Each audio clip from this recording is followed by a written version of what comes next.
السلام علیکم ورحمۃ اللہ وبرکاتہ۔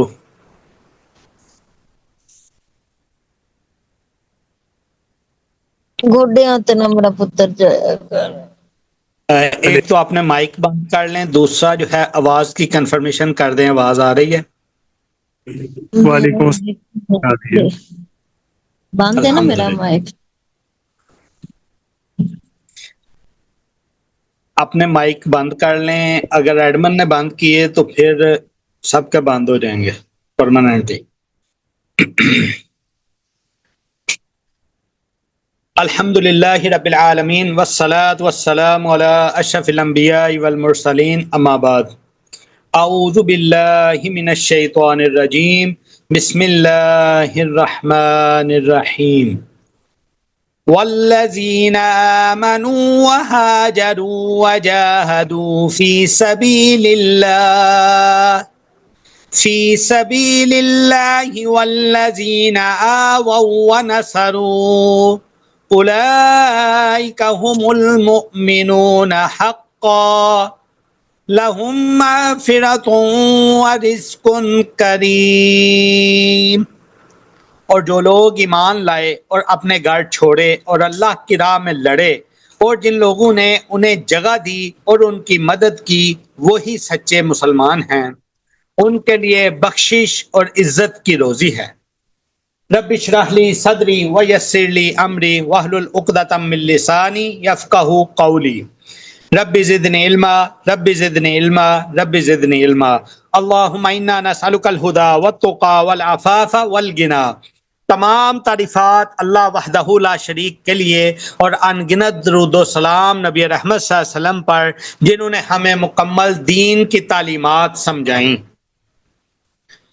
آج کا ہمارا موضوع واقعہ کربلا، پس منظر واقعہ کربلا۔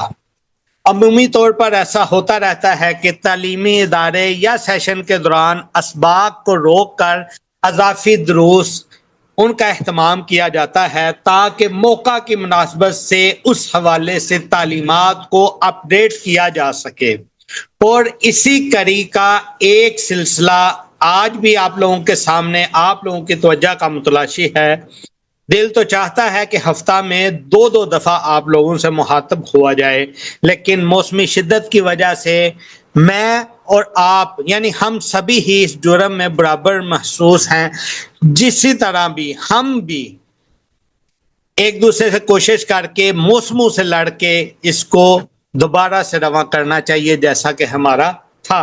بہرحال جی، آج کا درس جو ہے وہ لمبا ہو سکتا ہے، اگر ٹائم ختم ہو جائے دوبارہ لنک شیئر کر دیا جائے گا، دوبارہ شامل ہو جائیے گا۔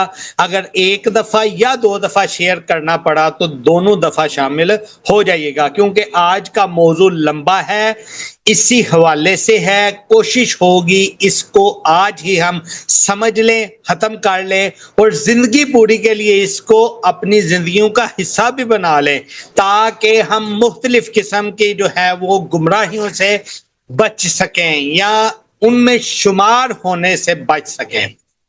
جی، آج کے ہمارے کا موضوع کا پس منظر ہے وہ کیا ہے، اور اس موضوع کا ہماری زندگیوں پر کیا اثر ہے۔ یہ موضوع رکھنے کا جو پس منظر ہے وہ کچھ یوں ہے کہ ایک تو حالیہ ایام جو کہ محرم 1447 1447 کے چل رہے ہیں، دوسرا یہ کہ چند دن پہلے مرزا جیلمی صاحب کے حوالے سے ایک سوال کا جواب دیا تو مجھے گروپ ممبرز میں سے ایک نے یہی یاد دلایا کہ ان ایام میں واقعہ کربلا کو بھی آپ احباب کے سامنے رکھا جائے، کیونکہ اس واقعہ کو بنیاد بنا کر بڑے صغیر میں محرم کے ایام میں شیعہ سنی اختلافات، جذباتی نعروں اور تاریخی واقعات کی من گھڑت تشریحات عام ہو جاتی ہیں، اور یہ سلسلہ ابھی سے نہیں کئی دہائیوں سے چل رہا ہے۔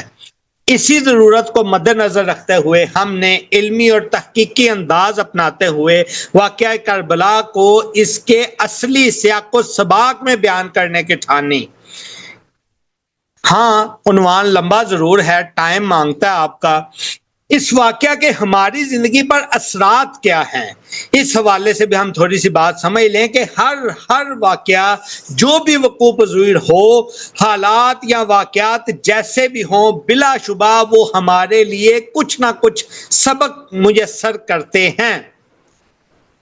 ہاں، لیکن دوسری طرف سچی پکی ٹھکی بات یہ بھی ہے کہ واقعہ کربلا رونما ہونے سے، یہ جب واقعہ کربلا رونما ہوا اس سے 50 یعنی نصف صدی پہلے دین اسلام مکمل ہو چکا تھا، جو کہ ہمارا مکمل ضابطہ حیات ہے، 100% مکمل تھا۔ اس واقعہ کے رونما ہونے سے دین اسلام کی تعلیمات کے اوپر، دین اسلام کی اساس کے اوپر، دین اسلام کی بنیاد کے اوپر کسی قسم کا کوئی فرق نہیں پڑا اور نہ ہی فرق پڑتا ہے۔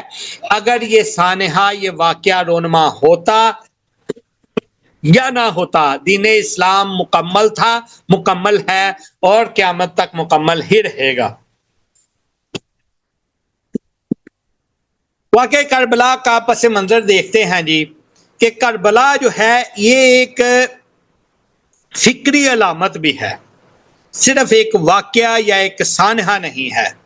واقعہ کربلا کو صرف یزید یا سیدنا حسین رضی اللہ عنہ کے درمیان جنگ کہہ کر محدود کرنا درست نہیں ہے، کیونکہ دیکھا یہی گیا ہے کہ حالیہ ادوار میں سیدنا حسین رضی اللہ تعالیٰ کی شہادت کی آڑ لے کر اپنی فکر کو لوگوں پر مسلط کرنے کی کوشش کی جاتی ہے، اور بجائے اس کے کہ بے وفاؤں اور غداروں کا ذکر کیا جائے، اس کے برعکس مقدس شخصیات اور اصحاب رسول صلی اللہ علیہ وسلم کو، جو کہ اس واقعہ سے 40 برس پہلے گزر چکے، ان کو طعن و تشنیع کی زد میں گھسیٹا جاتا ہے۔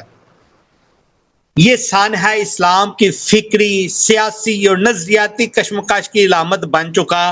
لوگوں نے اس چیز کو بنیاد بنا کر مکاتب فکر بنا رکھے ہیں، لیکن یہاں ہم یہ بھی سوال کرتے ہیں کہ کیوں کر اس واقعہ کی آڑ میں اپنے سینوں کو پیٹتے ہوئے صدیق و فاروق، عثمان و طلحہ و زبیر رضوان اللہ علیہم اجمعین کا نام لیتے ہیں، ان کو کیوں برا بلا کہتے ہیں؟ سیدنا حسین رضی اللہ تعالیٰ کے کربلا میں کھڑے ہونے سے لے کر کربلا میں بلائے جانے سے، کربلا میں بلا کر بھی یار و مددگار چھوڑ دینے سے ان مقدس ہستیوں کا کیا ذکر ہے، کیا تعلق ہے؟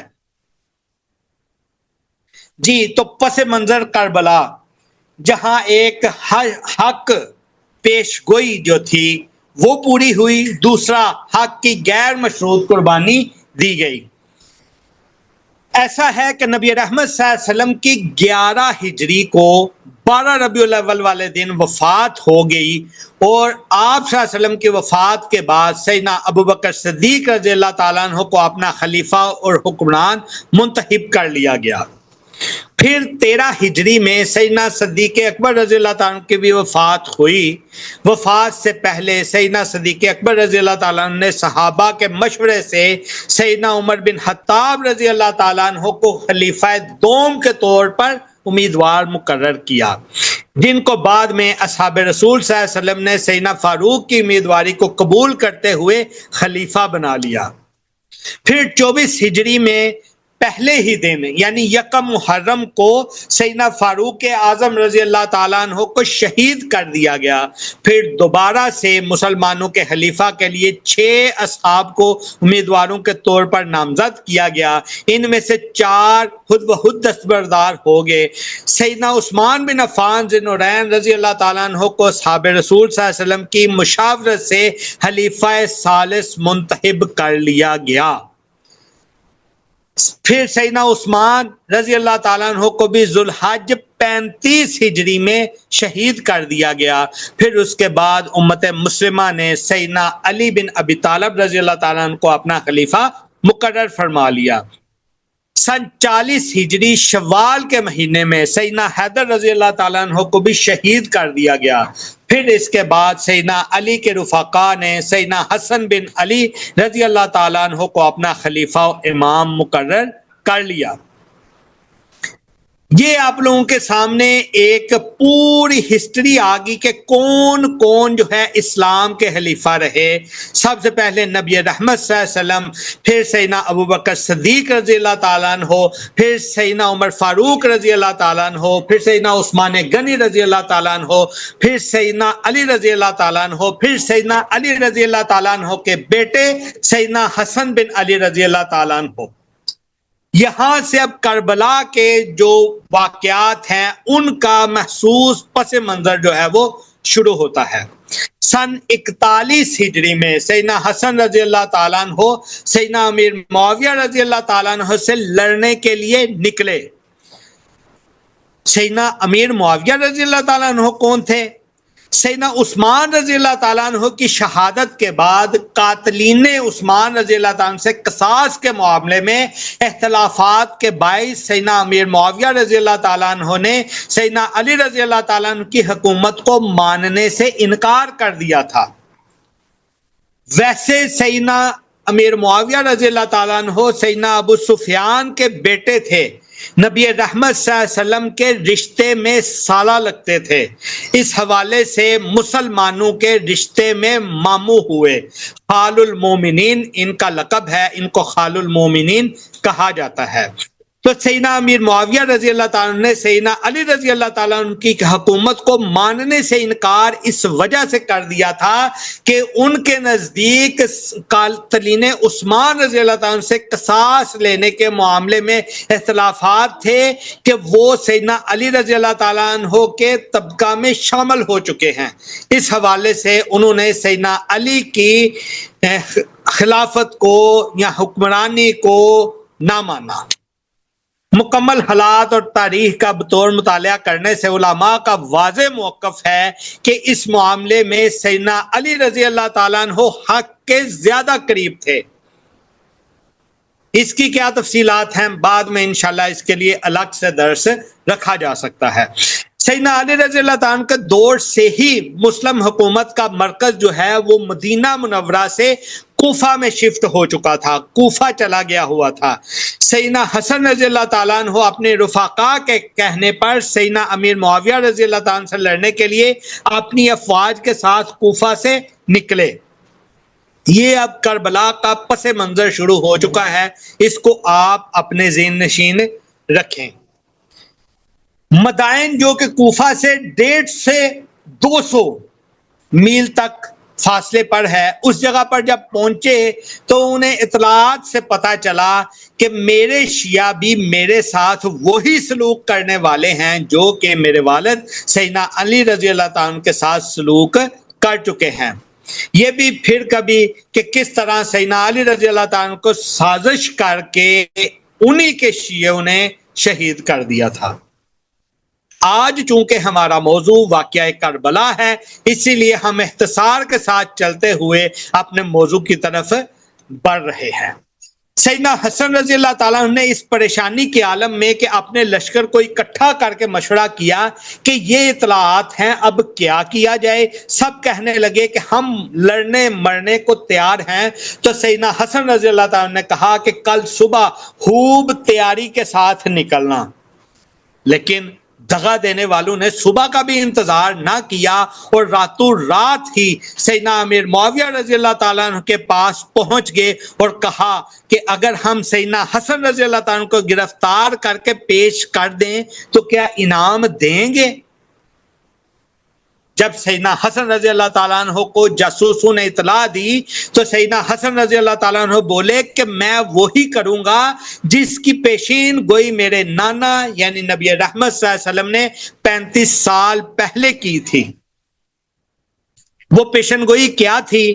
امام کائنات صلی اللہ علیہ وسلم خطبہ دے رہے تھے، حسن رضی اللہ تعالیٰ عنہ چھوٹے تھے، گھر سے باگے باگے نکلے، اپنے نانا کی آواز سنی، مسجد کی طرف دوڑے. اصحاب کا مجمع بیٹھا ہوا تھا. سرور کائنات صلی اللہ علیہ وسلم نے دیکھا نواسہ باگا ہوا آ رہا ہے، پاؤں کو ٹھوکر لگی، گر گئے. نبی رحمت صلی اللہ علیہ وسلم خطبہ درمیان میں چھوڑا، منبر سے نیچے اتر آئے، حسن رضی اللہ تعالیٰ عنہ کو اپنی گود میں اٹھایا، لے کر منبر کی طرف چلے۔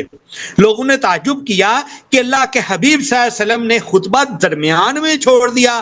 آپ صلی اللہ علیہ وسلم نے فرمایا انا ابن ھذا سید، لوگو تم کو کیا معلوم ہے کہ ابھی ابھی جبرائیل علیہ السلام نے مجھ کو آ کر کہا ہے کہ اے نبی یہ تیرا بیٹا سردار ہے۔ کیوں سردار ہے؟ کیا لڑے گا؟ کیا بڑی جنگیں کرے گا؟ کیا جنگ کرے گا؟ نہیں، بلکہ اس لیے سردار ہے کہ لیصلح اللہ علی یدہ بین طائفتین عظمتین من المسلمین، اس لیے سردار ہے کہ اللہ اس کے ہاتھ پہ مسلمانوں کے دو عظیم گروہوں میں صلح کروا دے گا۔ کن کے درمیان؟ کن گروہوں کے درمیان؟ دیکھیں واضح ہیں حدیث کے الفاظ، ادھر ہی اپنا پیغام حدیث سے ہم واضح کرتے ہیں کہ سیدنا امیر معاویہ رضی اللہ تعالیٰ عنہ اور سیدنا علی رضی اللہ تعالیٰ عنہ دونوں کے گروہوں کو نبی رحمت صلی اللہ علیہ وسلم نے عظیم گروہ قرار دیا ہے۔ چنانچہ سیدنا حسن رضی اللہ تعالیٰ عنہ نے اپنے کمانڈروں سے کہا کہ میں نے سیدنا امیر معاویہ رضی اللہ تعالیٰ عنہ سے صلح کا فیصلہ کر لیا ہے۔ سیدنا حسن رضی اللہ تعالیٰ عنہ نے انہوں سے پوچھا، ہاں اب ان لوگوں نے سیدنا حسن رضی اللہ تعالیٰ عنہ سے پوچھا کہ صلح کس طرح ہوگی؟ سیدنا حسن رضی اللہ تعالیٰ عنہ نے کہا کہ میں امامت سے دستبردار ہو جاؤں گا، میں امیر نہیں رہوں گا۔ وہ کہنے لگے امام کس کو مانو گے؟ امیر کس کو مانو گے؟ تو سیدنا حسن رضی اللہ تعالیٰ عنہ نے بولا امیر معاویہ رضی اللہ تعالیٰ عنہ کو اپنا امیر مانوں گا۔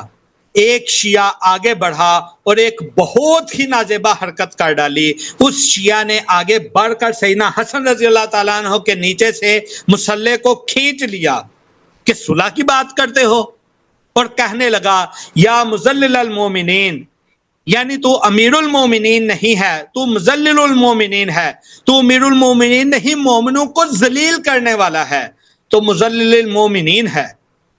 سیدنا حسن رضی اللہ تعالیٰ نے دیکھا کہ میں نے ذلت کی بات کی ہے، کیا صلح کیا ذلت کی بات ہوتی ہے؟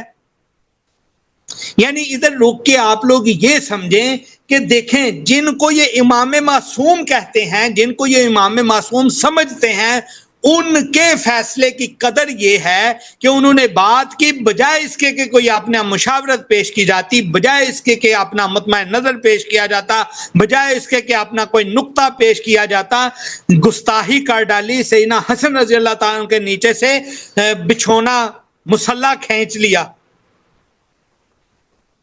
کہنے لگے کہ امیر معاویہ رضی اللہ عنہ سے صلح کرتے ہو، ہائے ہائے۔ پھر سیدنا حسن رضی اللہ تعالیٰ نے تاریخی الفاظ کے ساتھ جواب دیا کہ جس کے ساتھی تم جیسے ہوں وہ صلح نہیں کرے گا تو اور کیا کرے گا؟ ایسے بے وفا ساتھی، رستے میں بھی اطلاع مل چکی ہے کہ یہ بے وفائی کریں گے، پھر بھی مشورہ کر کے پوچھ لیا، کہتے ہیں جی ہم لڑیں گے مریں گے، پھر بھی راتوں رات جا کے تو ادھر کہتے ہیں جی ہم گرفتار کروا دیتے ہیں سیدنا حسن کو۔ تو سیدنا حسن نے ادھر تاریخی الفاظ اس لیے کہ جس کے ساتھی تم جیسے ہوں وہ صلح نہیں کرے گا تو اور کیا کرے گا؟ ایسے بے وفا ساتھی۔ پھر سیدنا حسن رضی اللہ تعالیٰ نے ایک تاریخی الفاظ کہے، اور الفاظ کیا تھے کہ مجھے ڈر ہے کہ اگر میں جنگ کے لیے نکلوں تو تم برادران یوسف ہوگے، مجھے عین مارکا میں پکڑواؤ گے اور معاویہ رضی اللہ تعالیٰ کے پاس فروخت کر دو گے۔ پھر دو باتیں ہوں گی، یا معاویہ مجھ کو احسان کر کے چھوڑ دیں گے یا میری گردن اڑا دیں گے۔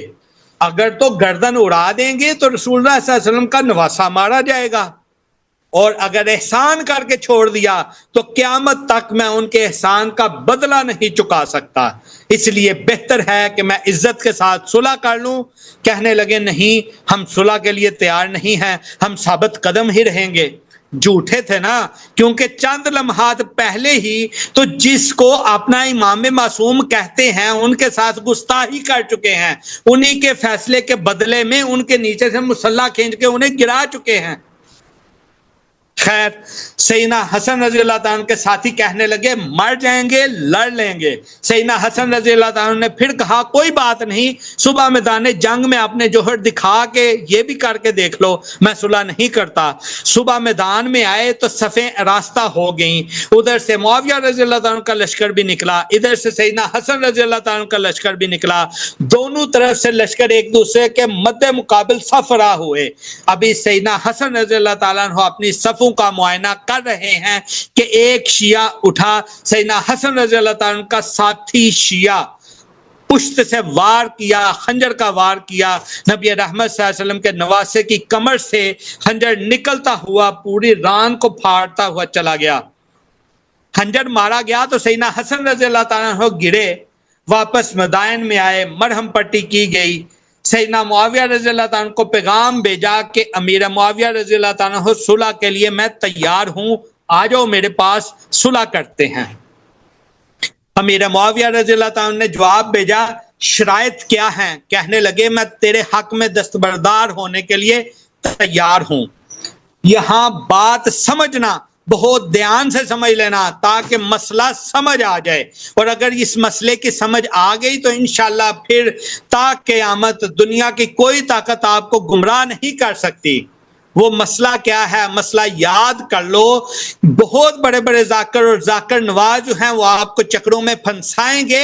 اگر آپ کو اس مسئلے کا پتہ ہوگا تو آپ ان کے چکروں میں پھنس نہیں سکو گے، بچ جاؤ گے. وہ مسئلہ کیا ہے؟ مسئلہ وہ یہ ہے کہ یہ لوگ سیدنا حسن رضی اللہ تعالیٰ کو امام معصوم مانتے ہیں، یعنی ایسا امام مانتے ہیں کہ جس ایمان سے کسی قسم کی کوئی غلطی سرزد نہیں ہو سکتی. امام معصوم کا کیا مطلب ہے؟ ایسا امام جو غلطیوں سے پاک ہے. یہ ان لوگوں کا عقیدہ ہے. کہتے ہیں نا ہمارے 12 معصوم امام ہیں، تو ان میں سب سے پہلا امام سیدنا علی کو کہتے ہیں، دوسرے نمبر پہ سیدنا حسن کو کہتے ہیں. تو جب سیدنا حسن ان کے نزدیک امام معصوم ہیں تو اس کا مطلب ہے کہ سیدنا حسن پھر کسی قسم کی کوئی غلطی نہیں کر سکتے. تو جب سیدنا حسن نے سیدنا امیر معاویہ رضی اللہ عنہ ماں کو بولا کہ میں بغیر شرائط کے بیعت کرتا ہوں، تو کیا اب امام معصوم کا عقیدہ کہاں گیا ان کا؟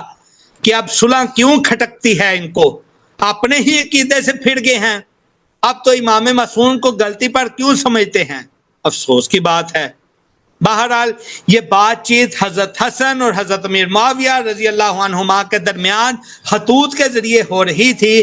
تو سیدنا معاویہ رضی اللہ تعالیٰ عنہ نے ایک خالی کاغذ، خالی خط پر نیچے دستخط کر کے سیدنا حسن رضی اللہ تعالیٰ عنہ کو بھیج دیا کہ جو مرضی شرطیں لکھ دیں، پڑھے سنے بغیر ساری شرائط منظور ہیں. تو سیدنا حسن رضی اللہ تعالیٰ عنہ کے گھر پر جا کر پھر سیدنا حسن نے کہا کہ ٹھیک ہے میرے گھر پہ آ جائیں، پھر بیعت کر لیتے ہیں. یعنی بلینک چیک دے دیا سیدنا امیر معاویہ رضی اللہ تعالیٰ نے سیدنا حسن رضی اللہ تعالیٰ عنہ کو جواب میں صلح کی پیشکش کے بعد. سیدنا امیر معاویہ رضی اللہ تعالیٰ عنہ آئے. سیدنا امیر معاویہ رضی اللہ تعالیٰ عنہ کو بلا کر کوفہ کی جامع مسجد میں اپنے باپ یعنی سیدنا علی رضی اللہ تعالیٰ عنہ کی جو ممبر تھا اس ممبر کے اوپر بٹھایا گیا. سیدنا حسن اپنے بھائی سیدنا حسین رضی اللہ عنہ کے ساتھ ممبر سے نیچے بیٹھے.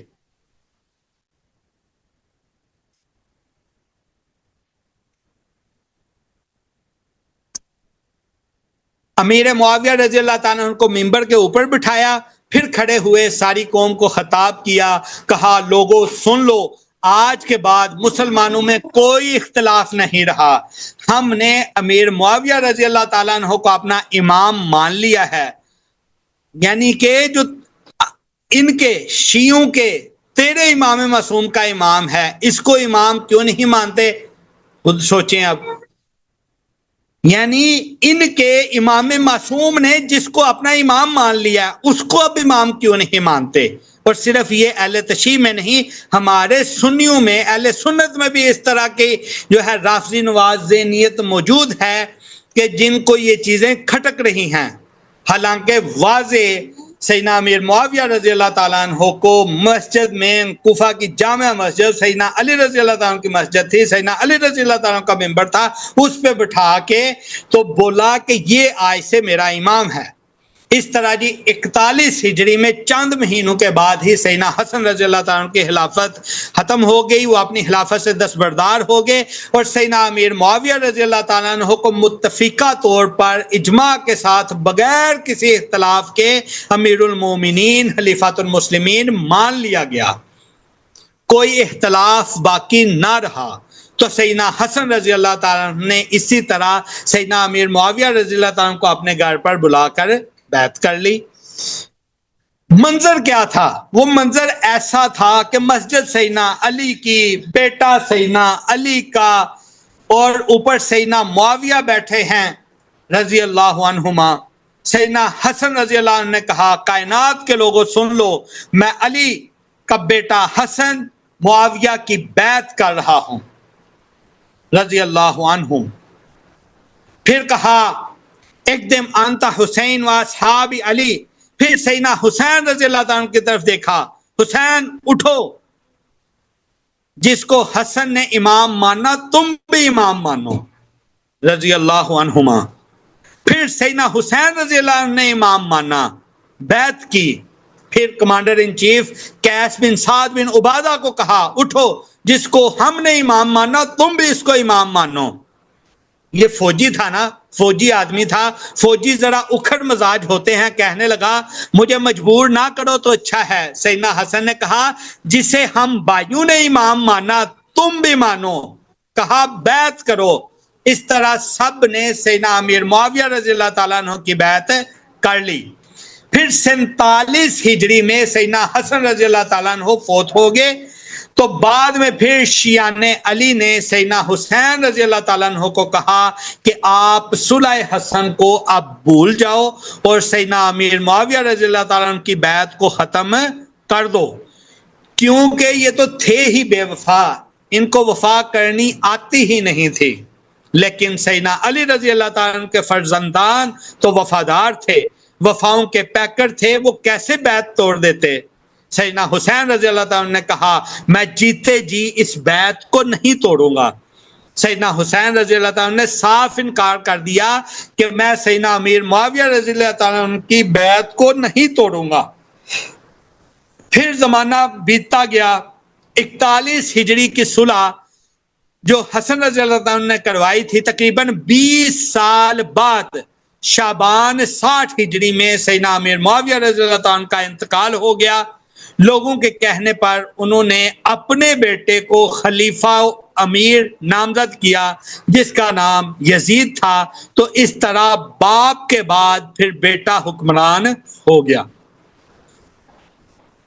یہ تھا جی پس منظر واقعہ کربلا کا، کہ کس طرح اسلام کے خلفاء رہے، کس طرح نبی کریم صلی اللہ علیہ وسلم کے بعد سیدنا ابو بکر، پھر سیدنا عمر، پھر سیدنا عثمان، پھر سیدنا علی، پھر سیدنا حسن، پھر سیدنا امیر معاویہ، اور پھر سیدنا امیر معاویہ کے بعد ان کا بیٹا یزید۔ یہ تھا کربلا کا پس منظر۔ تو ہمارے پاس جو ہے وہ اس وقت ٹائم 5 منٹ رہ گئے ہیں، بجائے اس کے کہ ہم اپنے واقعہ کربلا کی طرف جائیں، پہلا سیشن ہم اپنے اسی پس منظر کے اوپر ختم کرتے ہیں، لیکن اس امید کے ساتھ، اس آس کے ساتھ آپ لوگ توانائیوں کے ساتھ، جوش کے ساتھ، اپنی جو ہے وہ کہہ لیں کہ دلچسپیوں کے ساتھ سن رہے ہوں گے، تاکہ بعد میں زندگی میں کبھی بھی اس حوالے سے کوئی چیز ہو، کوئی آپ کو ورگلا نہ سکے۔ ہاں اس دوران کافی سوالات ہوں گے، جو سوالات آپ کے ہوں گے نوٹ کر لیجئے گا، آخری سیشن کے اینڈ پہ وہ سوالات لیے جائیں گے اور انشاءاللہ ان کا جواب دیا جائے گا۔ ادھر صرف سیشن ختم کرنے سے پہلے ایک بات آپ کو کہہ دوں کہ اتنا جھوٹ بولا جاتا ہے ان حوالوں سے، اتنا جھوٹ بولا جاتا ہے کہ بعض دفعہ ایسا ہوتا ہے کہ جھوٹ بولنے والا خود ہی شک میں پڑ جاتا ہے کہ کہیں میں سچ تو نہیں کہہ رہا۔ ان دنوں میں اتنا بہرحال جھوٹ بولا جاتا ہے۔ تو جی میں سیشن ختم کر رہا ہوں اور شیئر کرتا ہوں آپ کو نیکسٹ لنک، 5 منٹ کے اندر اندر اس لنک سے جوائن کر کے دوبارہ آپ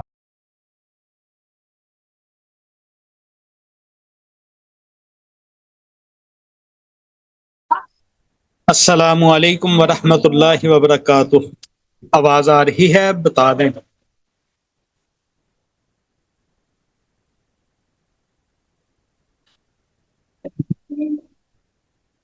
جی آواز آ رہی ہے؟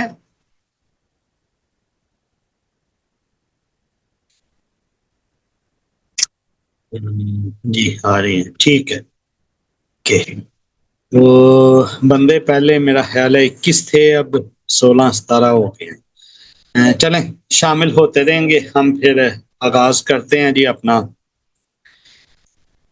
جی پچھلے سیشن کے اندر ہم نے پس منظر جو ہے وہ کربلا کا، واقعہ کربلا کا، وہ آپ لوگوں کے سامنے رکھا. ابھی جو ہے ہم کربلا، واقعہ کربلا اور کس طرح سیدنا حسین رضی اللہ تعالیٰ کی شہادت ہوئی، یہ آپ لوگوں کے سامنے رکھنے جا رہے ہیں. واقعہ کربلا کے موضوع کی اہمیت اس لحاظ سے بھی بہت بڑھ جاتی ہے کہ خلافت راشدہ کی بات سے، اور اس کی اہمیت اس وجہ سے بھی بہت زیادہ ہے تھی اور شاید رہے گی بھی، کیونکہ خاص طور پر ان ایام میں جو ایام ہم بتا رہے ہیں، گزار رہے ہیں، ان ایام میں چند لوگوں نے سیدنا حسین رضی اللہ تعالیٰ عنہ کی شہادت کی آڑ لے کر، جو کہ اس ماہ محرم کی 10 تاریخ کو ہوئی تھی، اپنی زبانوں کو اس قدر بے لگام کیا ہوا ہوتا ہے کہ انہوں نے اپنی زبانوں کو اس کھلی چھٹی دے رکھی ہوتی ہے کہ وہ جب بھی بات کرتے ہیں جس کے متعلق چاہے بات کر دیتے ہیں، کوئی خیال نہیں کرتے کہ کابرین امت کے خلاف کس طرح زبان گوئی کر رہے ہیں، کس طرح اسلاف امت کے خلاف ہرزہ سرائی کر رہے ہیں، اور کس طرح سے ان کا اب یہ ساری چیز کو دیکھتے ہوئے اس حوالے سے یہ موضوع اہم ہے، اہمیت کا حامل ہے. دوسرا، اس کا تعلق کسی قسم کا اسلام کے ساتھ نہیں ہے. اس واقعہ کا، اس سانحہ سے ہمارے اسلام کے اوپر، دین اسلام کے اوپر کسی قسم کا کوئی فرق نہیں پڑتا. ایسا نہیں ہوتا کہ اس واقعے کے بعد کہ نمازیں اگر 5 تھی تو وہ 6 ہو گئی ہوں، نمازیں اگر 5 تھی تو وہ 4 ہو گئی ہوں، روزے اگر 30 فرض تھے، 29 فرض تھے، وہ 27-25 رہ گئے ہوں، 30-35 رہ گئے ہوں، یا زکوٰۃ معاف ہوگی ہو، یا حج کا طریقہ بدل گیا ہو. ایسی کوئی چیز نہیں ہے. ہاں صرف اہمیت اس لیے بن جاتی ہے کہ سیدنا حسین رضی اللہ تعالیٰ عنہ شہادت کی آڑ لے کر کابرین امت جو ہیں، اسلاف امت جو ہیں، اصحاب رسول صلی اللہ علیہ وسلم جو ہیں، ان کے اوپر ہرزہ سرائی ناجائز بغیر کسی وجہ کے سٹارٹ کر دی جاتی ہے. اور ایسی جرتیں کرنے والوں کو کوئی بھی نہ طاقتیں روکتی ہیں، نہ روکنے کی کوشش کرتی ہیں، اور ان کو کھلی چھوٹ دے رکھی ہوتی ہے، جس کے علاوہ جو مرضی یہ بکواسات کرتے رہتے ہیں. اور ان بکواسات کا افسوس اس بات سے ہوتا ہے کہ واقعہ کربلا، جس میں سیدنا حسین رضی اللہ تعالیٰ عنہ کو انہوں نے بہانہ بنایا ہوا ہے، حیرانگی کی بات، تعجب کی بات یہ ہے کہ سیدنا حسین کی شہادت ان مقدس ہستیوں کے 60 سال بعد ہو رہی ہے، نصف صدی بعد ہو رہی ہے، پھر بھی انہیں درمیان میں گھسیٹا جاتا ہے، انہیں درمیان میں لایا جاتا ہے، اور ایویں ہی تانو تشنیع کا ذریعہ بنایا جاتا ہے. بہرحال اللہ نے اگر توفیق دی، میرا دل چاہتا ہے کہ اس مسئلے کو واضح طور پر آج آپ لوگوں کے سامنے کھول کے رکھ دوں کہ یہ جو 20-25 دن یا بلکہ پورے مہینے کی بجائے اگلے بھی 10 دن اس میں ایڈ کر لیتے ہیں، 40 دن ریڈیو دیکھ لیں، ٹی وی دیکھ لیں، اخبارات دیکھ لیں، سوشل میڈیا دیکھ لیں، انہی کے اوپر من گھڑت تشریحات اس واقعے کی بیان کی جا رہی ہوتی ہیں، من گھڑت واقعات بیان کیے جا رہے ہوتے ہیں، اپنا بیانیہ پیش کرنے کی کوشش کی جا رہی ہوتی ہے. اور بیانیہ پیش کرنے سے ہمیں دکھ کیوں ہوتا ہے، ہمیں افسوس کیوں ہوتا ہے؟ کیونکہ واضح طور پہ یہ بات ہے کہ سیانے کہتے ہیں کہ اگر ایک آدمی ایک جھوٹ کو 10 سے 15 مرتبہ دہرائے تو جھوٹ بولنے والے کو بھی یقین ہو جاتا ہے کہ شاید میں سچ ہی بول رہا ہوں. اتنی مرتبہ جھوٹ کو دہرایا جائے تو جو خود جھوٹ کو تراشتا ہے، خود جھوٹ کو گڑتا ہے، اس کو بھی خود کو شبہ ہو جاتا ہے کہ کہیں میں سچ تو نہیں کہہ رہا.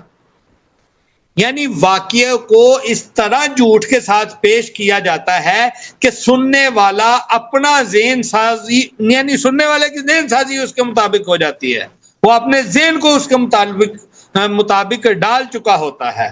کوئی اس سے نہیں پوچھتا کہ یار بات تو سچی کر دو، بات تو ایسی کرو جو عقل مانے، عقلی طور پر تو درست ہو، وہی بات کر دو. کوئی کاؤنٹر کویسچن نہیں کرتا، کوئی پوچھتا نہیں ہے. بہرحال جی حقیقی بات یہ ہے کہ 10 محرم کو جو واقعہ رونما ہوا اس کا آغاز سن 60 ہجری کو ذوالحج کے ابتدائی ایام میں ہوا. سیدنا حسین رضی اللہ تعالیٰ کو پتا چلا کہ سیدنا امیر معاویہ رضی اللہ تعالیٰ کی وفات ہو گئی ہے، اور وہ امیر معاویہ رضی اللہ تعالیٰ عنہ جس کی بیعت خود سیدنا حسین رضی اللہ تعالیٰ نے کر رکھی تھی، 20 سال تک بیعت کیے رکھی، اس کو مانے رکھا. آج انشاءاللہ آپ کو اس چیز کی بھی سمجھ آ جائے گی کہ سیدنا حسین رضی اللہ تعالیٰ نے بھی اپنا امام سیدنا امیر معاویہ رضی اللہ تعالیٰ کو بنائے رکھا تھا. سیدنا حسین رضی اللہ تعالیٰ کے بڑے بھائی سیدنا حسن رضی اللہ تعالیٰ نے بھی 41 سے 47 ہجری تک بیعت میں رہے اور انہوں نے ہی صلح کرائی. اس طرح 20 سال سیدنا امیر معاویہ رضی اللہ تعالیٰ کی خلافت رہی کہ جس خلافت میں جناب حسن و حسین رضی اللہ عنہما موجود تھے اور انہوں نے اس خلافت کو قبول کیے رکھا. یعنی پہلے جو ہے وہ حکمران نبی رحمت صلی اللہ علیہ وسلم، پھر سیدنا ابو بکر صدیق، پھر سیدنا عمر، پھر سیدنا عثمان، پھر سیدنا علی، پھر سیدنا حسن، پھر سیدنا امیر معاویہ، اس کے بعد یزید. تو اب یہ بات چل رہی ہے کہ سیدنا امیر معاویہ رضی اللہ عنہ کے وفات کے بعد خلافت جو یزید کو ملی، یعنی باپ کے بعد خلافت بیٹے کو مل گئی. ہاں ادھر ایک اور بات بھی سمجھ لیں اور اس میں دھیان رکھیں کہ بعض ملا، وائز، خطیب گلا پھاڑ پھاڑ کے کہتے ہیں نا کہ اس طرح خلافت بیٹے کو دینے سے اسلام کی تاریخ بدل دی. یہ اسلام کی تاریخ نہیں بدلی، اس سے پہلے بھی خلافت بیٹے کو دی جا چکی ہے. وہ کیسے؟ دیکھیں نا، سیدنا علی رضی اللہ تعالیٰ عنہ کے بعد سیدنا حسن رضی اللہ تعالیٰ عنہ خلیفہ بنے تھے. یعنی اس واقعے سے 20 سال پہلے بھی تقریباً ایسا ہو چکا نا کہ باپ کے بعد بیٹا خلیفہ بنا. تو اب بھی یہ ہوا تھا کہ باپ کے بعد جو ہے وہ بیٹے کو خلافت دی گئی. ہاں اگر امیر معاویہ رضی اللہ عنہ اپنے بیٹے کو خلافت دی تو کسی غلطی کا ارتکاب نہیں کیا تھا. کیونکہ یہ کام تو پہلے بھی ہو چکا تھا 20 سال پہلے. سن 60 ہجری میں امیر معاویہ رضی اللہ عنہ کا انتقال ہوا تو سن 60 ہجری کے آخر میں یزید بن معاویہ کو حکمران بنایا گیا اور اس کی خلافت کی بیعت لی گئی. اب کیا ہوا کہ جب یزید کی خلافت کی بیعت کے لیے سارے شہروں کے گورنروں کو مراسلہ آیا تو جو مدینے کے گورنر تھے ان کو بھی مراسلہ آیا. اس نے شہر کے جو سرکردہ لوگ تھے ان کو یزید کی خلافت کے لیے بلایا. ان لوگوں میں سیدنا حسین رضی اللہ تعالیٰ عنہ بھی تھے، سیدنا صدیق کے بیٹے عبداللہ بھی تھے، سیدنا عمر کے بیٹے عبداللہ بھی تھے، اور بعض روایات کے مطابق ان میں سیدنا زبیر کے بیٹے عبداللہ بھی تھے. لیکن کچھ روایات میں ایسا بھی ہے کہ سیدنا زبیر کے بیٹے عبداللہ جو ہیں وہ پہلے ہی مدینہ سے رخصت ہو چکے تھے. چنانچہ ان سے کہا گیا کہ یزید کی بیعت کرو. سیدنا حسین رضی اللہ تعالیٰ نے اجازت چاہی. گورنر کو کہا کہ دیکھو ابھی ہمیں امیر معاویہ رضی اللہ عنہ کے وفات کی خبر ہوئی ہے، یزید کے حکمران بننے کی اطلاع ہوئی ہے، ابھی ہمیں غور و فکر کرنے کی اجازت دی جائے، ہم سوچ سمجھ کے بتلائیں گے. اس نے کہا میں مہلت نہیں دے سکتا. سیدنا حسین رضی اللہ تعالیٰ نے کہا کہ مجھے صبح تک مہلت چاہیے. اس نے صبح تک مہلت دے دی. سیدنا حسین رضی اللہ تعالیٰ نے رات کی تاریکی سے فائدہ اٹھا کر مدینے سے کوچ کر لیا. آپ مکہ مکرمہ آن پہنچے. اس زمانے میں لوگ اونٹوں پر سفر کرتے تھے. سیدنا حسین رضی اللہ تعالیٰ کے مکہ مکرمہ پہنچنے کی خبر کوفہ والوں کو مل گئی. کوفہ کے جو لوگ تھے یعنی جو شیعان علی تھے, جو شیعان حسن تھے, ان کو یہ خبر پہنچ گئی کہ سیدنا حسین رضی اللہ تعالیٰ عنہ نے مدینہ سے کوچ کر کے مکہ مکرمہ کی طرف رخ کیا ہے اور مکہ پہنچ گئے ہیں, کیونکہ انہوں نے پہلے ہی کوشش کر لی تھی سیدنا حسین رضی اللہ تعالیٰ عنہ کو سیدنا حسن کی وفات کے وقت یہ کہہ کے کہ آپ ابھی سیدنا امیر معاویہ رضی اللہ تعالیٰ عنہ کی بیعت کو ختم کر دیں, بھول جائیں. اب دوبارہ 13 سال کے بعد انہیں جب یہ پتا چلا کہ سیدنا حسین نے بیعت نہیں کی یزید کی بلکہ وہ مدینہ چھوڑ کے مکہ چلے گئے ہیں, تو ان کا رد عمل پھر کیا ہوا؟ کوفہ کے لوگ ہیں تو وہی نا کہ جن کے شہر کو سیدنا علی رضی اللہ تعالیٰ نے مدینہ منورہ سے دارالخلافہ منتقل کر کے اس شہر کو دارالخلافہ بنایا تھا, بلکہ جو دارالحکومت پہلے مدینہ النبی تھا اس کو سیدنا علی رضی اللہ تعالیٰ نے مدینہ النبی سے خلافت کو منتقل کیا کس جگہ پہ؟ کوفہ کے دارالحکومت میں, یعنی کوفہ کو دارالخلافہ بنا لیا.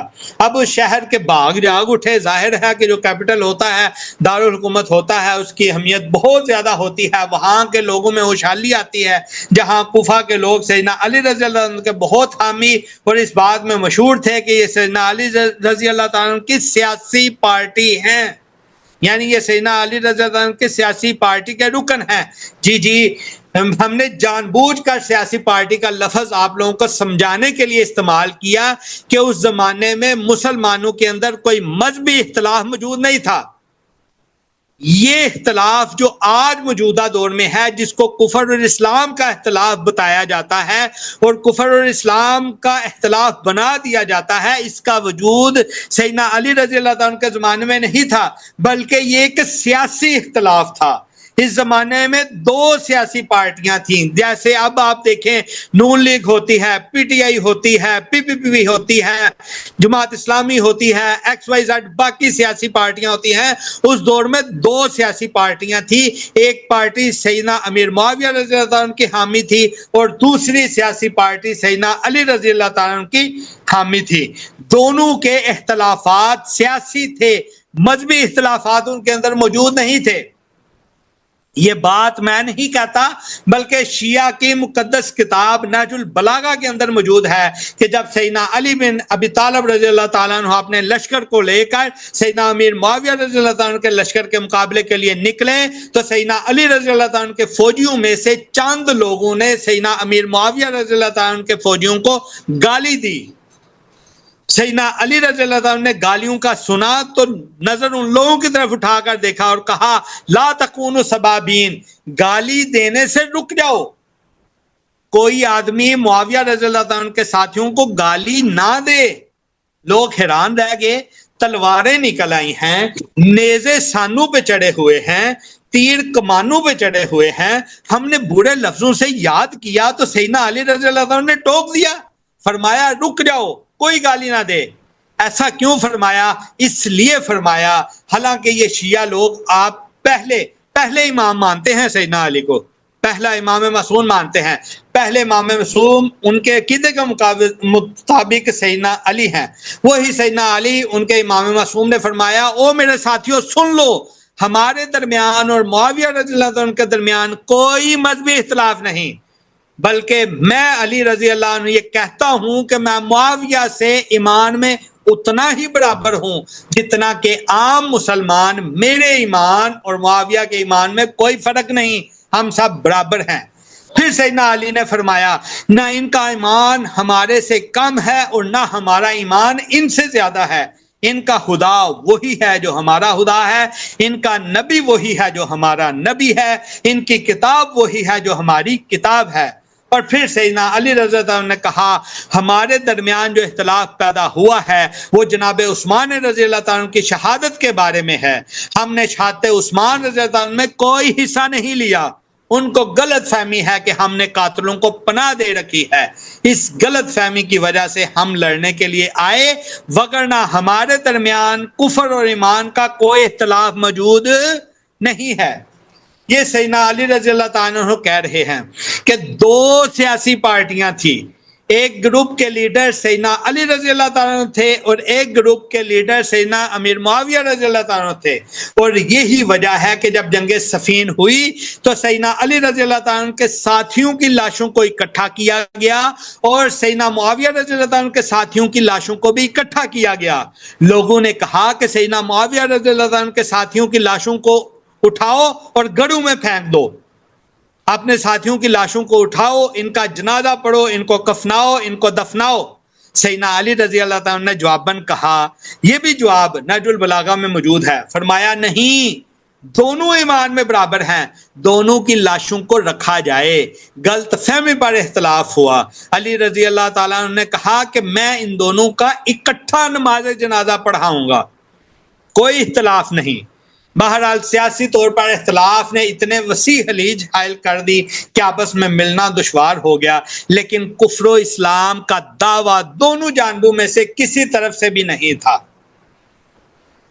ہاں، ادھر ایک اور بات اپنے ذہنوں میں رکھ لیں کہ انہی سیاسی پارٹیوں کے حوالے سے کچھ بغض علی اور کچھ بغض معاویہ رضی اللہ عنہما کا شکار ہوتے ہوئے آج تک رافضی اور ناصبی کے ٹرموں میں چلتے آ رہے ہیں، جبکہ ان کے مقابل اہل سنت اہل حق کا موقف اعتدال پسندی والا ہے، جو کہ نہ رافضانہ ہے اور نہ ہی ناصبانہ ہے۔ تفصیلات کے لیے اس کے لیے الگ ہم درس رکھ لیں گے کہ رافضی، ناصبی اور اعتدال پسندی کیا ہے، اس کے لیے ایک الگ سے درس رکھا جا سکتا ہے۔ بہرحال سیدنا معاویہ رضی اللہ تعالیٰ عنہ کی وفات کے بعد جب یزید کے دور حکومت کا آغاز ہوا، سیدنا حسین رضی اللہ تعالیٰ عنہ رات کی تاریکی میں چھپ کر مدینہ طیبہ سے نکل کر مکہ مکرمہ کی طرف آئے۔ کوفے کے لوگوں کو علم ہوا تو وہی کوفہ کے لوگ جو سیدنا علی رضی اللہ تعالیٰ عنہ کی پارٹی کے لوگ تھے، انہوں نے جناب حسین رضی اللہ تعالیٰ عنہ کی خدمت میں خط لکھے۔ خط کیا تھے؟ حسین تم نے اچھا کیا یزید کی بیعت نہیں کی رضی اللہ عنہ، آؤ ہم تیرے باپ کی پارٹی کے لوگ ہیں، تجھ کو بلاتے ہیں کہ آؤ ہمارے پاس آ جاؤ، ہم تجھ کو اپنا حکمران مان لیتے ہیں۔ ہاتھ پہ ہاتھ آنے لگے، ہر روز ہاتھ۔ ایک دن اتنے ہاتھ آئے کہ شیعہ مورخ نے لکھا کہ سیدنا حسین رضی اللہ تعالیٰ عنہ کی ایک بوری خطوں سے بڑھ گئی۔ خط کیا تھے؟ یہی تھے کہ ہمارے پاس آ جائیے، ہم آپ کو اپنا حکمران ماننے کے لیے تیار ہیں۔ آخرکار 18,000 کے قریب ہاتھ آئے۔ سیدنا حسین رضی اللہ تعالیٰ عنہ نے سوچا کہ یہ لوگ اتنا مجبور کر رہے ہیں، چلنا چاہیے۔ ساتھیوں نے مشورہ دیا، خود نہ چلیے بلکہ پہلے کسی کو اپنا نمائندہ بنا کر بھیجیے کہ حالات کا تو پتہ چلے کہ ادھر حالات کیا ہیں۔ سیدنا حسین رضی اللہ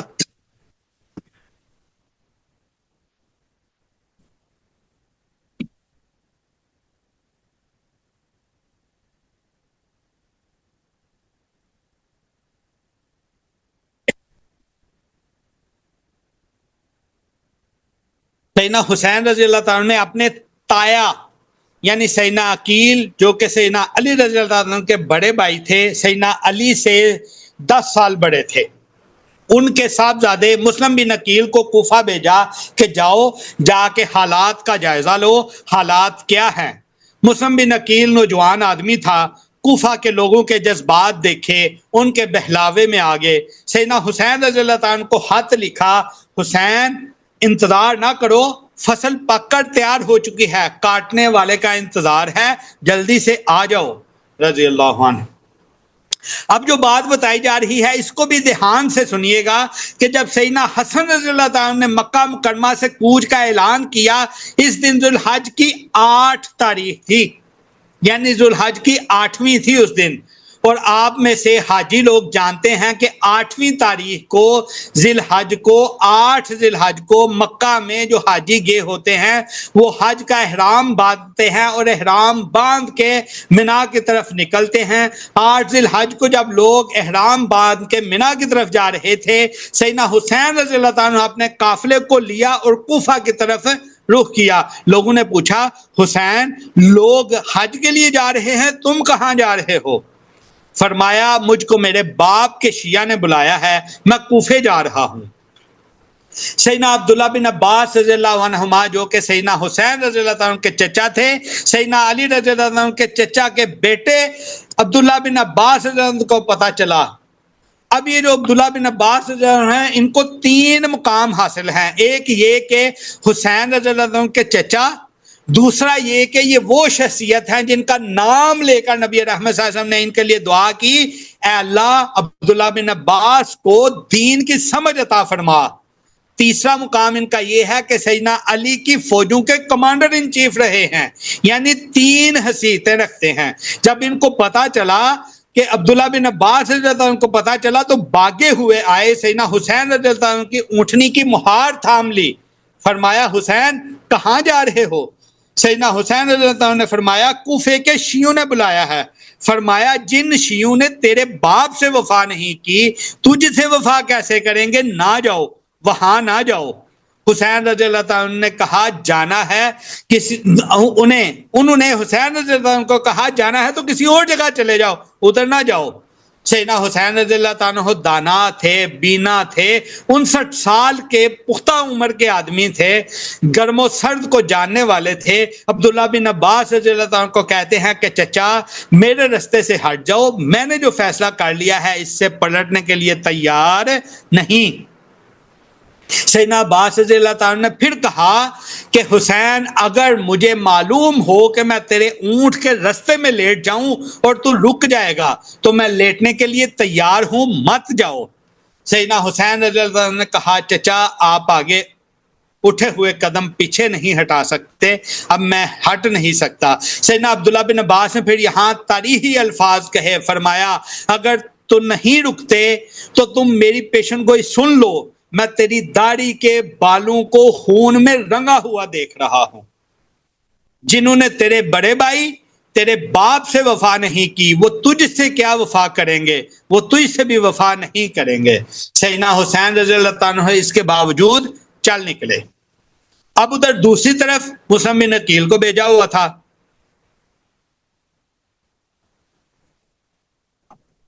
دوسری طرف معاجرہ دیکھیے کہ مسلم بن عقیل کے ہاتھ پر 32,000 سے زائد لوگوں نے موت کی بیعت کر لی، یعنی ہم مر جائیں گے، اب پیچھے نہیں ہٹیں گے۔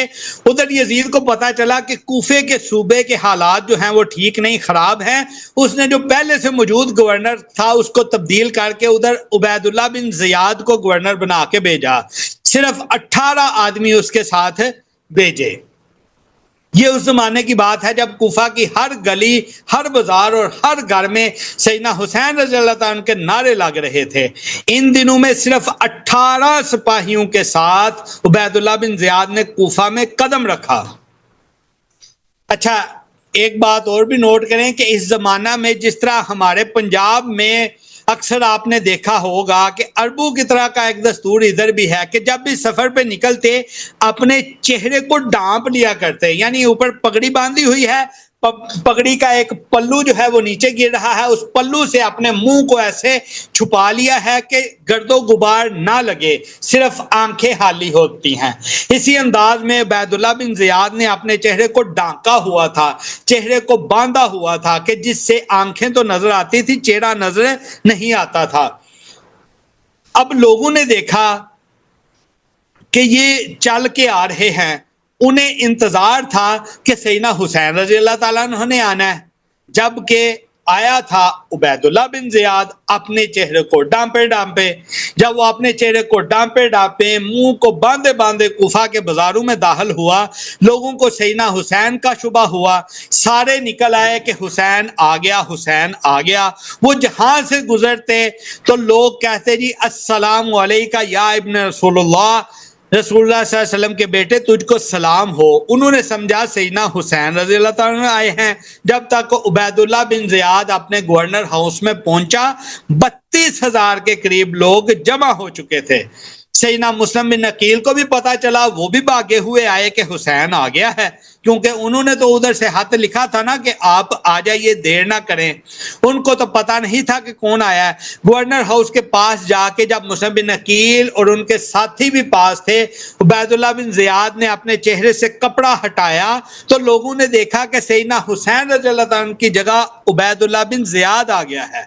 تو اب عبید اللہ بن زیاد نے 32,000 شیعوں کو گور کر دیکھا.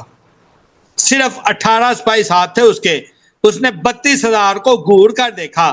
32,000 کے مقابلے میں صرف 18 سپاہی ساتھ تھے اور پلٹ کر کہنے لگا جس کو اپنی جان عزیز ہو ابھی پلٹ جاؤ، وگرنہ کبریائی کی قسم ہے میں تمہاری بیویوں کو بیوہ اور تمہارے بچوں کو یتیم کر دوں گا، پلٹ جاؤ. اب سوچنے کی بات ہے کہ 18 سپاہی، اور زمانہ ایسا نہیں تھا وہ کہ پولیس والوں کے پاس جیپیں ہوں، بندوقیں ہوں، سٹین گنیں ہوں، آنسو گیس ہوں یا اور اس طرح کے آلات ہوں اور لوگ سامنے بیچارے نہتے ہوں، بلکہ وہ زمانہ وہ تھا کہ پولیس والوں کے پاس بھی تلواریں ہوتی تھی اور عام لوگوں کے پاس بھی تلواریں ہی ہوا کرتی تھی. دونوں کے پاس تلواریں ہوتی تھی. لیکن کوفے والوں کا حال، اس کی مثال بھی کہتے ہیں پنجاب کی ایک بستی کا سا ہے کہ جس بستی میں ایک چور ایک لاٹھی لے کے آیا، پوری بستی والوں کو اس چور نے آگے لگا لیا. آگے آگے بستی والے بھاگ رہے ہیں، پیچھے پیچھے اکیلا چور بھاگ رہا ہے. صبح کو لوگوں نے پوچھا کہ تمہاری مت ماری گئی ہے، کیا کر رہے ہو؟ کہنے لگے ہم سارے گاؤں والے اکیلے تھے، چور اور لاٹھی دونوں تھے. ادھر بھی یہی حال تھا کہ کوفے والوں کا، کہ ادھر 18 سپاہی تھے اور یہ 32,000 جوان تھے. 18 سپاہی اور دونوں کے ہاتھوں میں تلواریں ہیں. 32,000 کے ہاتھ میں بھی تلواریں ہیں، 18 سپاہیوں کے پاس بھی تلواریں ہیں. پھر کیا، 18 سپاہیوں کو دیکھ کر لوگوں نے کھسکنا شروع کر دیا. سیدنا مسلم بن عقیل نے پیچھے مڑ کے دیکھا، نظر آیا کہ 32,000 میں سے 3200 باقی رہ گئے ہیں. مسلم بن عقیل نے کہا کہ پکڑ لو اس گورنر کو. عبید اللہ بن زیاد نے کہا کہ کسی کی ماں نے بچہ جنا ہو تو آگے بڑھ کے تو دکھائے. یہ کہنے کی دیر تھی کہ مسلم بن عقیل نے دیکھا کہ صرف 32 آدمی پیچھے رہ گئے ہیں، باقی سارے چھوڑ کے چلے گئے. اب ذرا آگے اور سنیں کہ شیعہ کتابوں میں بھی ہے کہ کوئی مقابلہ نہیں، کوئی لڑائی نہیں ہوئی. تھوڑی دیر گزری، مسلم بن عقیل دیکھا کہ کوفے کے بازاروں میں تنے تنہا کھڑے رہ گئے، کوئی ساتھ باقی نہیں بچا. پردیسی ہیں، اب اجنبی ہیں، تنہا ہیں، غریب الوطن ہیں، کوفے کے راستوں کا بھی نہیں پتا. اب بھاگے. مسلم بن عقیل کو کوفے کے راستوں کا بھی نہیں پتا، اب وہ جائیں تو کہاں جائیں؟ ادھر بھاگے ادھر بھاگے، آخر ایک گلی میں گھسے، دروازے پہ دستک دی. ایک شیعہ نے جس نے موت کی بیعت کی ہوئی تھی، سیدنا حسین رضی اللہ عنہ کے بیعہ کا چہرہ دیکھا، اپنے کوار کو بند کر لیا. اسی طرح دوسرے دروازے پر دستک دی، اس نے بھی اپنے کوار کو بند کر لیا. اسی طرح تیسرے چوتھے دروازے پر دستک دی، بھاگتے رہے، پیچھے سپاہی بھاگ رہے تھے، تعاقب ہو رہا تھا. ایک جگہ پاؤں اندھیرے میں ٹھوکر لگی، گر گئے. حسین رضی اللہ عنہ کے بھائی منہ کے بل گرے تو ان کے دانت ٹوٹ گئے، منہ سے خون کا فارا چھوٹ پڑا. شیعان علی میں سے، یعنی جو شیعان حسن بھی تھے، شیعان علی بھی تھے، ان میں سے کوئی بھی خون پہنچنے کے لیے تیار نہ ہوا. ساری رات مسلم بن عقیل کوفہ کے بازاروں میں کوفیوں کی بے وفائی کا ذکر کرتے ہوئے گھومتے رہے، کوئی پناہ دینے کے لیے تیار نہ ہوا. پیاس سے نڈال ایک مکان کے دروازے پر جا کر گر پڑے. چیخ کی آواز گھر والوں تک پہنچی. ایک بڑھیا اندر سے باہر آئی، دیکھا کہ مسلم بن عقیل جس کے ہاتھ پر کل ہزاروں نوجوانوں نے سیدنا حسین رضی اللہ عنہ کے لیے موت کی بیعت کی تھی، آج زخمی پڑا ہے، پانی پانی چلا رہا ہے. کوئی منہ میں پانی ڈالنے والا تیار نہیں. جلدی سے اندر گئیں، روئی کا گولا لائی، منہ سے خون صاف کیا، پانی کے چھینٹے مارے. مسلم بن عقیل کو ہوش آیا، آنکھوں میں آنسو آ گئے. کہنے لگے بڑھیا مجھ کو پناہ نہ دو، بلکہ سیدہ فاطمہ رضی اللہ عنہا کے بیٹے کو پیغام پہنچا دو کہ کوفے نہ آئے. ان سے بڑی بے وفا شے کوئی نہیں.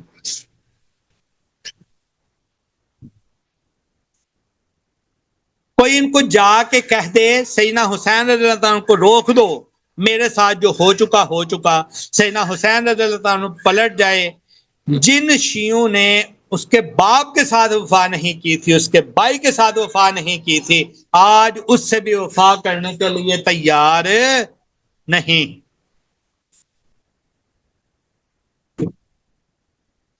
بڑھیا نے جلدی سے دروازہ کھولا، اندر لے گئی، پانی پلایا، کھٹکا ہوا. بڑھیا کا بیٹا جاگ گیا، کہنے لگا ماں یہ اندر کھٹ پھٹ کیا ہو رہی ہے، کیا ہو گیا ہے؟ ڈرے ہوئے تھے نا کہ کہیں کوئی وفا نہ ہو جائے. افسوس. بہرحال بڑھیا کہتی ہے کوئی نہیں ہے. اس نے کہا مجھے آواز آئی ہے. اس نے کہا تیرا وہم ہے. بڑھیا چھپاتی ہے. بیٹا پھر اصرار کرتا ہے, بیٹا پھر اصرار کرتا ہے. آخر دروازہ کھولا, دیکھا سامنے مسلم بن عقیل بیٹھا ہے.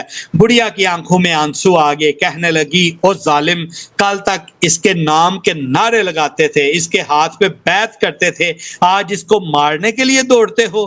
خدا کا خوف کرو, یہ رسول اللہ صلی اللہ علیہ وسلم کے نواسے کا نمائندہ ہے اور رسول اللہ صلی اللہ علیہ وسلم کے بھائی کا بیٹا ہے. کوئی ظلم نہ کماؤ.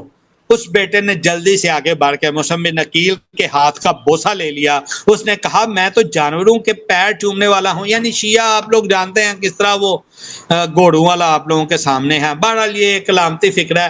یہ تو انسان ہے, میں تو بڑا فرما بردار ہوں, میں تو بڑا خدمت گزار ہوں, میں تو ہاتھ پاؤں چوموں گا.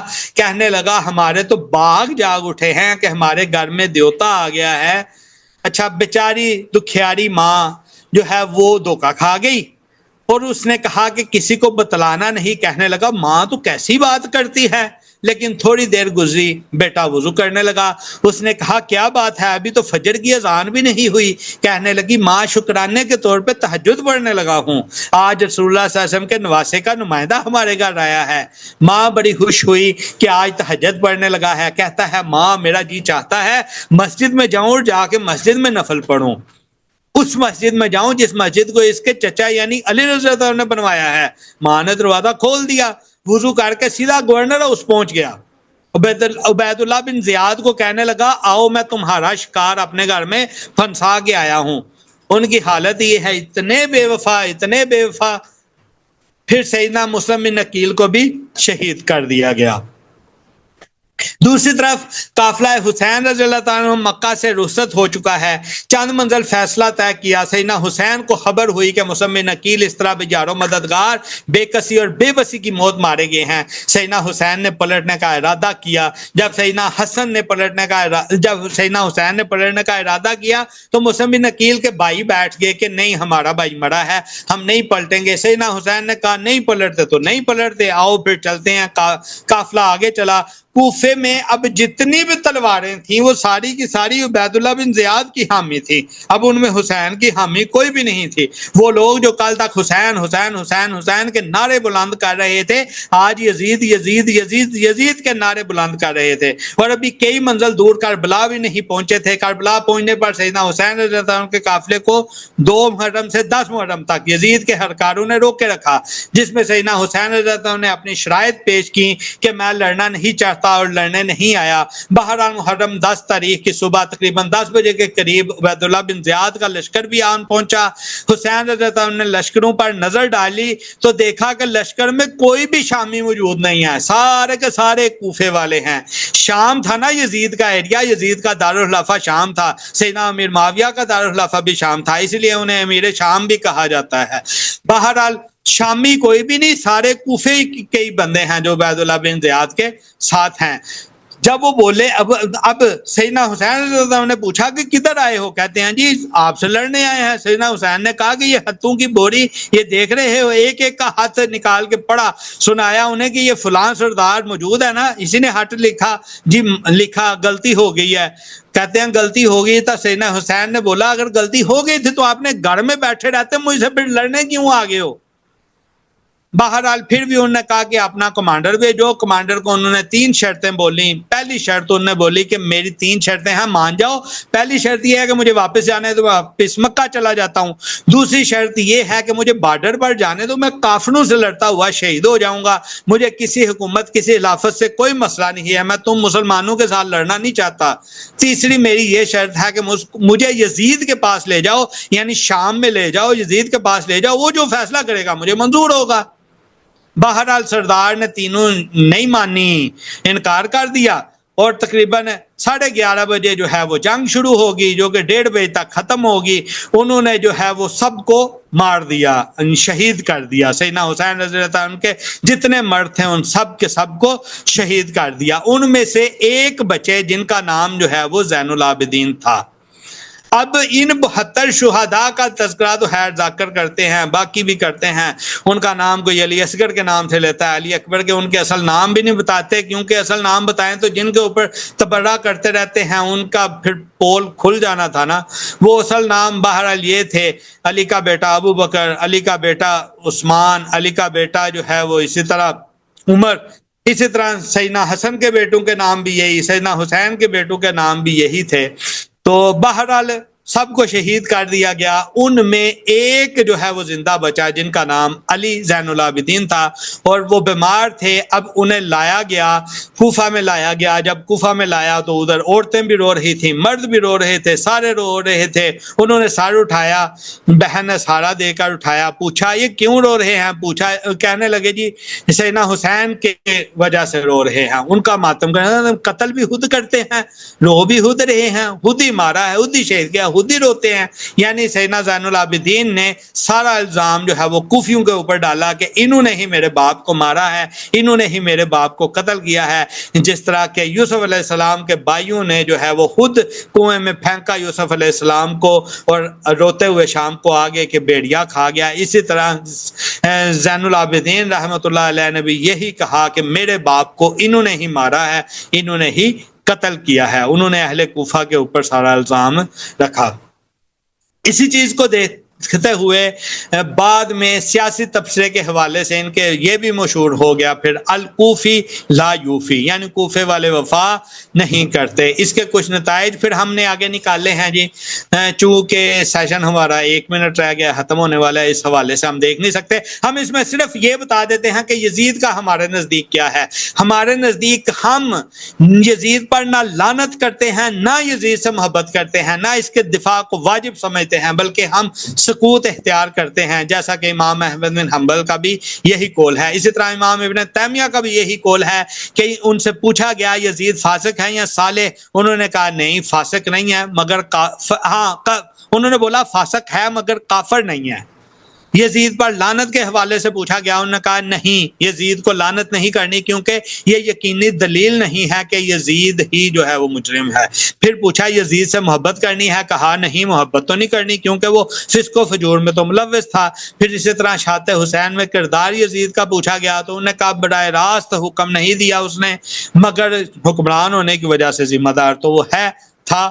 بہرحال بہترین موقف جو ہے وہ سکوت ہے۔ تو تیسرے سیشن سے بچنے کے لیے ہم اسی پر اکتفا کرتے ہوئے سبحانک اللہم و بحمدک اشہد ان لا الہ الا انت استغفرک و اتوب الیک۔ السلام علیکم ورحمۃ اللہ وبرکاتہ۔